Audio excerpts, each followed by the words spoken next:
नमस्ते दोस्तों, आप सभी कैसे हैं? मेरा नाम किरण है और मेरी शादी को 3 साल हो चुके हैं। मेरी उम्र 25 साल है। मेरे पति सरकारी नौकरी करते हैं, इसलिए वह ज्यादातर समय घर से बाहर रहते हैं। हमारी शादी के पहले कुछ साल सब कुछ ठीक था, लेकिन धीरे धीरे हम दोनों के बीच की दूरी बढ़ने लगी। अब तो कई हफ्ते ऐसे बीत जाते हैं जब हमें एक दूसरे से कोई करीबी भावनाएं नहीं मिलती। यह बदलाव पहले मुझे समझ में नहीं आया, लेकिन अब यह मेरी जिंदगी का हिस्सा बन चुका है। सारा दिन घर के कामों में व्यस्त रहती हूँ और रात को अकेले पलंग पर मुंह मोड़कर सो जाती हूँ। अब कोई विशेष चाहत नहीं बची, न ही कोई पूछने वाला है, न ही कोई साथ देने वाला। इस खालीपन ने अब मेरे अंदर गहराई से जगह बना ली है। मेरे भतीजा रोहित हमेशा शांत स्वभाव के होते हैं। जब मेरे पति घर पर नहीं होते तो वह मेरे सारे काम कर देते हैं। कभी कभी मुझे शर्मिंदगी महसूस होती है जब वह मेरे लिए रोज चाय बना देते हैं, हल्के से पानी मांगते हैं या फिर रात में अकेले बैठकर बातें करते हैं। एक दिन सुबह हल्की ठंडी हवा मेरे चेहरे को छू रही थी। मैंने आंगन में दरी बिछाई थी और हवा के झोंके से मेरी ओढ़नी सरक गई। ठीक उसी समय मैंने देखा कि मेरे भतीजा रोहित दरवाजे के पास खड़े हैं। वह चुपचाप मेरी तरफ देख रहे थे। फिर उन्होंने कहा, चाची, यहाँ सो गई हो? उनके स्वर में हल्का सा कांप था और उसी क्षण मेरी शारीरिक हरारत बढ़ गई। मैंने खुद को संभालते हुए कहा, रोहित, अंदर काफी गर्मी हो रही थी, इसलिए यहाँ आ गई हूँ। उन्होंने मुस्कुराते हुए कहा, हवा सचमुच अच्छी चल रही है, मैं भी यहाँ बैठ जाता हूँ। उनके बैठने के साथ ही मैं और असहज हो गई। उनकी मौजूदगी से मेरे अंदर एक अजीब सी गर्माहट फैलने लगी थी। जब उनकी नजरें मेरी ओर उठी तो मैंने अपनी आंखें नीची कर ली। अब मैं उठ भी नहीं सकती थी। उन्होंने धीरे से पूछा, चाची, ठंड लग रही है? मैंने सिर झुकाकर कहा,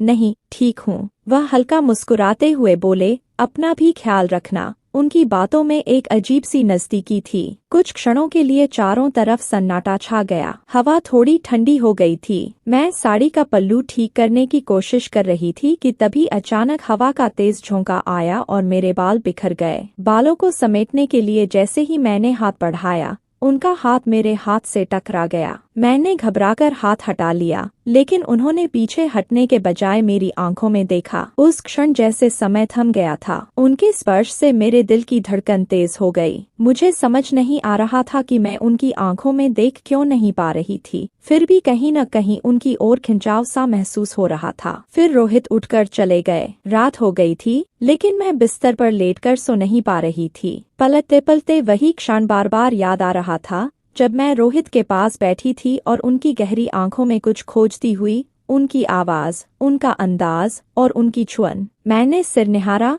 मुझे नहीं सोचना चाहिए था इस तरह, लेकिन क्या करूं? आंखें बंद करते ही वो पल सामने तैरने लगते थे। सुबह उठते ही देखा, दिल के किसी कोने में एक अजीब सा एहसास पैदा हो चुका था। रोहित पहले से ही खड़े थे। उनके चेहरे पर वही गहरी मुस्कान थी। मैंने आंखें नीची कर ली और जल्दी से रसोई में चली गई चाय बनाने। चाय बनाते बनाते खुद से लड़ाई कर रही थी कि यह सब गलत है। मैं क्यों उनके बारे में इस तरह सोच रही हूँ? चाय की ट्रे लेकर उनके पास गई। उनका चेहरा पहले जैसा ही मोबाइल से ढका हुआ था, लेकिन इस बार मैंने महसूस किया कि उनकी आंखें मेरी तरफ देख रही थीं। मैंने धीरे से कहा, रोहित, आपकी चाय। उन्होंने मोबाइल नीचे किया और मेरी तरफ देखा। फिर बोले, चाची, सुबह सवेरे इतनी जल्दी? थकावट नहीं होती? मैंने सिर झुकाकर कहा, थकावट तो होती है रोहित, लेकिन यह आदत बन गई है। उन्होंने चाय का एक घूंट लिया और मेरी तरफ देखा। फिर बोले, आदत बन गई है क्या? मजबूरी बन गई है? मैंने उनकी आंखों में देखा। वहाँ एक गहराई थी। कुछ कहने की कोशिश कर रहे थे, लेकिन चाहकर भी मैं उनकी आंखों से नजर नहीं हटा पा रही थी। उनके होठों पर हल्की मुस्कान थी जो हर बार मेरे भीतर कुछ जगा देती थी। मैं कप उठाने के लिए घूम रही थी, तभी उन्होंने धीरे से मेरा हाथ थाम लिया। मेरे भीतर हल्की गर्माहट फैल गई। मेरी सांसें तेज हो गईं। फिर उन्होंने धीरे से हाथ छोड़कर कहा, अकेलापन थका देता है चाची, और मुझे पता है तुम बहुत अकेली हो। मैंने जल्दी से हाथ हटा लिया और वहां से चली गई। मेरे हृदय में एक अजीब सी हलचल शुरू हो गई थी। यह क्या हो रहा है? क्या रोहित सच में मेरे लिए कुछ महसूस कर रहे हैं? कमरे के दरवाजे पर जाकर मैंने बंद किया और आईने में खुद को देखा। गाल लाल थे, माथे पर हल्का पसीना और सांसें अब भी बेतरतीब हो रही थीं। 3 साल से जिस शून्यता से मैं बच रही थी, क्या वह अब धीरे धीरे भरने लगी थी। रोहित ने मुझे कभी भी खराब नज़र से नहीं देखा था,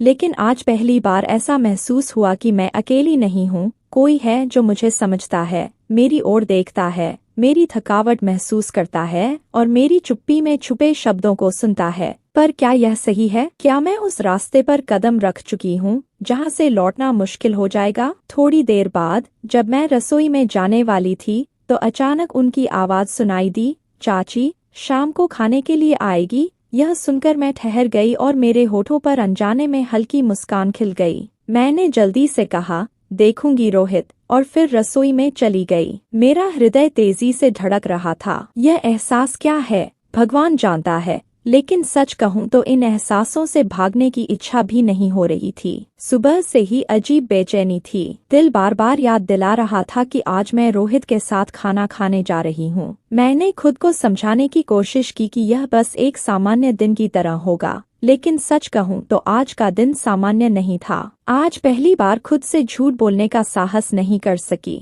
साड़ी ठीक करते हुए जब आईने में खुद को देखा तो सोचने लगी, क्या ज्यादा सजने की जरूरत है? फिर खुद को डांटते हुए कहा, क्या कर रही हो किरण, यह तो बस खाना खाने जाना है और कुछ नहीं। लेकिन हृदय को क्या करूं? आज पहली बार रोहित के साथ समय बिताने का एक मौका मिला था। जब बाहर आकर देखा तो रोहित पहले से ही बिल्गा के पास खड़े थे। उनकी आंखों में वही गहराई थी जो मुझे बेचैन कर देती थी। उन्होंने हल्की मुस्कान के साथ कहा, आओ चाची बैठो। मैं थोड़ी हिचकिचाई, फिर धीरे धीरे गाड़ी में बैठ गई। संभलने में थोड़ी दिक्कत हो रही थी, तभी ससुर जी ने अपना हाथ बढ़ाया। उनका हाथ मेरे हाथ से टकराया और एक हल्की सी गर्माहट मेरे शरीर में फैल गई। मैंने धीरे से कहा, धन्यवाद रोहित जी। तो उन्होंने हंसते हुए कहा, तुम्हें इतना हिचक जाने की जरूरत नहीं है चाची, अपने लोगों के साथ ही तो। यह बात मेरे दिल में गहरी धंस गई। क्या हम सच में सिर्फ अपने लोग थे? खाना खाने पहुंचे तो देखा,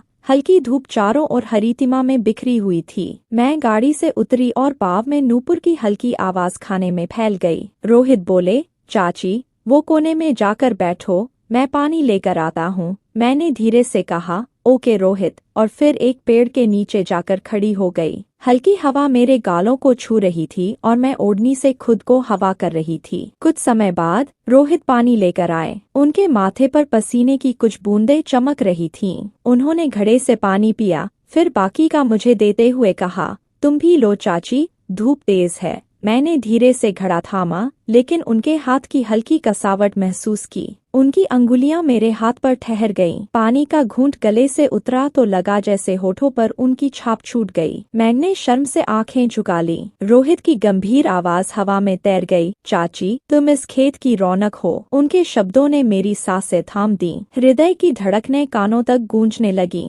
मैंने टूटी सिसकी में कहा, रोहित ऐसी बातें, सच कड़वा होता है पर बोलना तो पड़ता है। उनकी मुस्कान में एक अजीब गर्मजोशी थी। मैंने साड़ी को कसकर समेटा, पर मन की उलझन नहीं सुलझ पा रही थी। तभी एक झोंके ने साड़ी के पल्लू को छेड़ दिया। सहमकर मैंने संभालने को हाथ बढ़ाया, लेकिन उनकी उंगलियां पहले ही वहां थीं। स्पर्श की वह बिजली फिर से दौड़ गई। मैं जमीन की दरारें गिनने लगी, पर त्वचा पर फैलती गर्मी ने सब कुछ भुला दिया। ठंडी हवा है, संभाल कर, कहते हुए उन्होंने साड़ी सवारी। उंगलियों का वह साइबानी स्पर्श लंबा खिंच गया। मैंने अंदर कसमसाती भावनाओं को दबा दिया, या शायद बस यही सोचकर सह लिया कि हवा का झोंका ही तो था। मैंने हड़बड़ाते हुए कहा, रोहित मैं देखती हूँ सब ठीक है कि नहीं। उन्होंने हल्की सी मेरी ओर देखा और फिर गहरी आवाज में कहा, चाची तुम इतनी घबराई क्यों हो? मैंने जल्दी से सिर झुका लिया। कुछ कहना चाहा, लेकिन होठ सूख गए थे। सच में कहने की हिम्मत नहीं थी और छिपाने की ताकत भी नहीं थी। जैसे जैसे दिन बीत रहा था, रोहित के पास रहते हुए भी मुझे उनके करीब महसूस हो रहा था। उनका साथ, उनकी बातें, उनका हल्का स्पर्श, सब कुछ मुझे धीरे धीरे उनकी ओर खींच रहा था। शाम तक मेरे भीतर एक अजीब हलचल बनी रही। क्या यह सच में सिर्फ एक चाची का अपने भतीजा के प्रति सम्मान था, या फिर मेरे भीतर एक नई चाह जाग रही थी? संध्या का समय था, सूरज खेत में डूब रहा था और हल्की हवा चल रही थी, लेकिन मेरे अंदर एक अजीब गर्मी थी। रोहित का स्पर्श, उनकी आंखों की गहराई, उनके शब्द, सब कुछ कहीं अटका हुआ था। बग्गी तैयार थी और मैं साड़ी ठीक करते हुए उनके पास गई। उठने में थोड़ा अड़चन हो रही थी, तभी रोहित ने हाथ बढ़ाया और कहा, आओ चाची, मैं मदद करता हूँ। उनकी आवाज़ नरम थी, लेकिन उसमें कुछ ऐसा था जो मेरी धड़कनों को बढ़ा गया। मैं झिझकते हुए हाथ बढ़ाई और जब उनके मजबूत हाथ ने मेरे नरम हाथ को पकड़ा तो अजीब सी गर्माहट मेरी नसों में फैल गई। मैं जल्दी से बग्गी में बैठते हुए बोली, धन्यवाद रोहित। रोहित हल्की मुस्कान के साथ मुझे देखकर बोले, तुम बहुत जल्दी घबरा जाती हो चाची। मैंने अपनी आंखें नीची कर ली। क्या वे मेरे मन की हलचल को समझ गए थे? रास्ता सुनसान था, दूर दूर तक कोई नहीं था। बग्गी धीरे धीरे झूलती हुई चल रही थी। मैं एक ओर बैठी थी और रोहित दूसरी ओर। रात की हल्की ठंड में हवा मेरे गालों को छू रही थी, लेकिन मेरे शरीर में किसी और वजह से गर्मी महसूस हो रही थी। रोहित की मौजूदगी और उनकी नजरों की गर्मी ने मेरे मन को बेचैन कर दिया था। कुछ मिनटों बाद बग्गी एक झटके से रुक गई। मैं हल्का असंतुलित होकर गिर गई और अचानक रोहित का हाथ मेरे कमर पर आ गया। संभल कर चाची, उन्होंने घबरा कर कहा, लेकिन उनके हाथ की छुअन ने मेरे दिल की धड़कनें तेज कर दी थीं। उनका हाथ मेरी कमर पर कुछ देर तक रहा। मैंने अपनी आंखें नीची कर ली, लेकिन अब तक मेरी धड़कनें तेज हो चुकी थीं। उन्होंने धीरे से अपना हाथ हटाया और गहरी आवाज में कहा, तुम बहुत मासूम हो चाची, हम घर पहुंच गए थे। रोहित बग्गी से उतरकर मेरी तरफ बढ़े। आओ चाची, आराम करो, तुम बहुत थक गई हो, उन्होंने हल्की आवाज में कहा। मैंने सिर झुकाकर कहा, ठीक है रोहित, लेकिन अंदर जाते वक्त उन्होंने फिर से मेरे पल्लू को हल्के से पकड़ लिया। मेरे पैर वहीं ठिठक गए और दिल तेजी से धड़कने लगा। उनकी आवाज में कुछ था जो मेरे भीतर गड़ गया था। मैंने धीरे से सिर घुमाया, हमारी आंखें मिली और अब मैंने अपनी आंखें नहीं झुकाई। कुछ ऐसा था जो अधूरा रह गया था, कुछ ऐसा जो अब खुलकर सामने आने वाला था। घर आकर बिस्तर पर बैठी, लेकिन मेरा मन अभी भी उस पल में अटका हुआ था। रोहित का पल्लू पकड़ना, उनकी गहरी नजरें, जैसे समय थम सा गया था। मैंने धीरे से अपनी कलाई को छुआ जहां उनका हल्का स्पर्श पड़ा था, और वह स्पर्श अब भी महसूस हो रहा था। यह क्या हो रहा था मेरे साथ? मैंने खुद से पूछा। शायद 3 साल की एकाकी ने मुझे इस मोड़ पर ला खड़ा किया था। पति की ओर से कोई आपत्ति नहीं थी और अब दिल एक और दिशा में खींच रहा था। मैं करवट ले ली और आंखें बंद करने की कोशिश की, लेकिन रोहित का चेहरा मेरे मन में घूमने लगा। उनकी हल्की मुस्कान, उनके शब्दों में छिपी भावनाएं और उनकी बढ़ती हुई नजरों का एहसास, जैसे वह सब कुछ एक साथ महसूस कर रही थी। तभी दरवाजे पर हल्की दस्तक हुई। चाची, क्या तुम सो गई हो? रोहित की आवाज आई। मैं घबरा गई, लेकिन खुद को संभालकर दरवाजा खोला। सामने वही गहरी आंखें थीं। रोहित, इतनी रात को? मैंने नर्वस होकर कहा। उन्होंने हल्की आवाज में कहा, मैं सो नहीं सका, तुम्हारे साथ कुछ बातें करना चाहता हूँ। मेरा हाथ ठंडा हो गया और दिल जोर से धड़कने लगा। मैंने खुद को संभालते हुए कहा, रोहित, कुछ समय के लिए चुप रहिए। फिर वे बोले, चाची, तुम बहुत अकेली हो, है ना? मैंने धीरे से सिर झुका लिया। जो कुछ मैं महसूस कर रही थी उसे अब छिपाने का कोई तरीका नहीं था। उन्होंने कहा, मैं जानता था, लेकिन देखना चाहता था कि तुम कितनी असहाय हो। मैं चौंक गई। फिर क्या यह सब एक परीक्षा थी? चाची, उन्होंने आगे बढ़ते हुए कहा, मैंने सोचा था कि शायद तुम्हें किसी की मदद चाहिए, लेकिन तुम्हें मेरे नहीं, तुम्हारे पति की मदद चाहिए। मेरी आंखों में हल्का पानी आ गया। यही तो सच था जिसे मैंने खुद से भी छिपा रखा था। तुम्हारी जगह मेरे लिए, रोहित ने आदर भरे स्वर में कहा, तुम्हारी जगह चाचा के पास है, और अब मैं उसे बताऊंगा कि उसने तुमसे कितना बड़ा अन्याय किया है। अगली सुबह रोहित ने अपने चाचा को बुलाया। जब वह गांव वापस आया